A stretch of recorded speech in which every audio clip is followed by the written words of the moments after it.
ഞാൻ ഇനി tuition fees എവിടെ നിന്ന് ഒപ്പിച്ചു കൊടുക്കുമെന്തോ.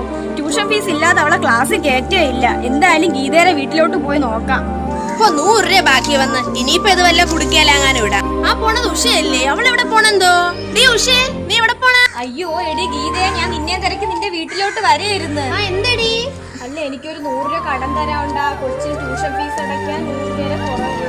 അയ്യോ, നീ 5 മിനിറ്റ് നേരത്തെ ചോദിക്കാത്തടി. ഞാൻ ഇപ്പൊ സാധനം വാങ്ങാൻ പോയതേ ഉണ്ടായിരുന്നുള്ളൂ.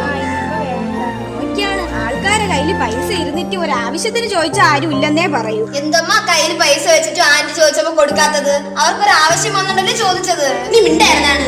എന്റെ ഇരിക്കുന്ന പൈസയെങ്കിലും ആ ആന്റിക്ക് കൊണ്ടുപോയി കൊടുക്കാം. അമ്മേരെ പൈസ ഉണ്ടായിട്ടും ആന്റിക്ക് കൊടുക്കാത്തോണ്ട് ആന്റിക്ക് വിഷമം തോന്നിക്കാണോ എന്തോ. എന്തായാലും ഈ പൈസ അമ്മ തന്നെന്നും പറഞ്ഞു കൊടുക്കാം. ആന്റി നിക്കാന്റി. എന്ത് മോളെ? ആന്റി, അമ്മ പൈസ തരാൻ പറഞ്ഞു. വേണ്ട മോളെ, ഞാൻ ഇനിയിപ്പോ വേറെ ആരെങ്കിലും വാങ്ങിച്ചു കൊടുക്കാം.